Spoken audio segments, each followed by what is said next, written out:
Hay un consejo que se repite constantemente en redes sociales y es que cuando tu perro te esté mordisqueando, esté muy pesado, oye, dale un juguete para que desfogue ahí. Es un consejo que puede sonar lógico, amable y oye, con buena intención, ¿no?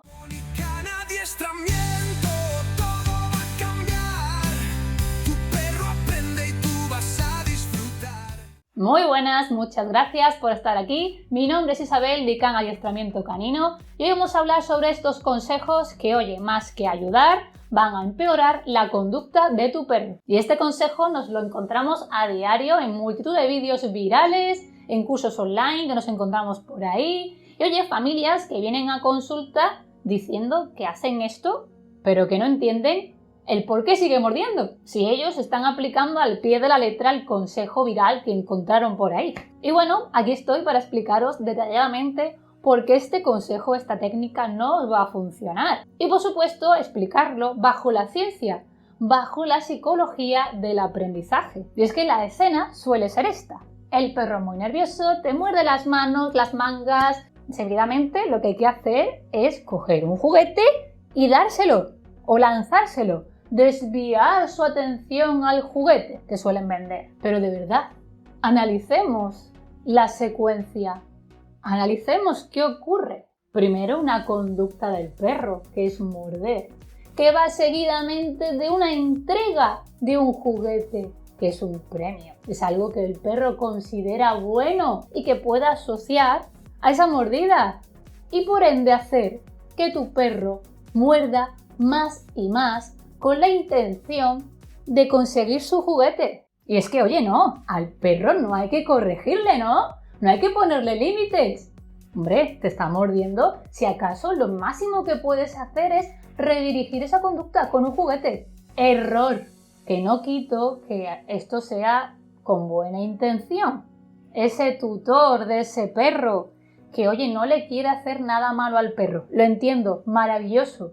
Pero esto no es ciencia del comportamiento. Y por supuesto, en aprendizaje, la intención no es lo importante, es el cómo hagas las cosas, ¿no? En psicología del aprendizaje hay un principio básico. Si el perro hace algo, lo que sea, te guste a ti o no te guste, y va seguido de una consecuencia apetitiva, se dice, una consecuencia que le gusta a tu perro, esa conducta va a aumentar, se va a repetir en un futuro. Y al final, esto es refuerzo independientemente de si tú eres consciente de ello o no. El perro no va a aprender y te lo aseguro yo, oye, que no se puede morder la mano, hay que morder el juguete. No, porque la secuencia es la que es, conducta, juguete.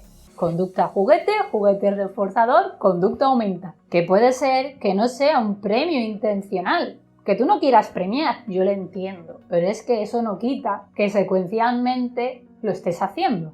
Y claro, después venís a consulta, pues oye, enfadados, alterados y ya muy hartos de hacer cualquier cosa sin sentido realmente para ver si esto funciona de una vez. Y terminamos haciendo aprendizajes que después hay que modificar. ¡Qué innecesario es todo esto! Los consejos populares fallan, las modas fallan y al final confundimos redirección con aprendizaje. Y oye, en conducta el orden lo es todo. Porque si el juguete aparece antes de la mordida, estaremos enseñando una cosa. Pero si el juguete aparece justo tras una mordida, estaremos enseñando otra. El perro no razona moralmente. El perro aprende por contingencias. ¿Qué ocurre tras su conducta? Y es que, qué rabia tan grande, porque conozco de muchos casos que el perro mordisqueaba un poco y terminó mordiendo y mordisqueando aún más. Pues como es lógico. Pero claro, por desgracia, nos dejamos guiar por personas o vídeos o cualquier cosita que, oye, para nada tienen una base ideal y científica. Y lo más fuerte es cuando opinamos, oye, este perro se está volviendo agresivo. No, cariño, tú le has enseñado a ser así para conseguir lo que quiere. Fin. En redes sociales hay muchísimos consejos e incluso en ciertas personas que no se basan en la ciencia del comportamiento y ahí está el grave problema. Porque son consejos que además de que no funcionan, empeoran la conducta de tu perro. Y claro, ¿eso qué significa? Pues que merma vuestra calidad de vida, del perro, de ti, de la familia. Esto no significa que los juguetes sean malos, por supuesto que no. Pero que oye, como con todo, tenemos que tener cabeza y ver qué hacemos cuando el perro hace determinada cosa. Entonces, cuando tu perro mordisque tus manos o los tobillos, párate a pensar qué estás enseñándole, qué está aprendiendo tu perro, cómo estás reaccionando tú, qué estás haciendo. Si alguna vez te han enseñado este fatídico consejo, déjalo por aquí en comentarios que me encantará saberlo. Y como no, muchas gracias por llegar hasta aquí. Y oye, te animo a que te suscribas al canal para que sigas aprendiendo mucho más junto a mí y nos vemos muy prontito aquí en ICANN Adiestramiento Canino. ¡Hasta pronto! Con ICANN Adiestramiento todo va a cambiar. Tu perro aprende y tú vas a disfrutar. ICANN Adiestramiento, confianza y corazón, juntos construyendo una gran conexión.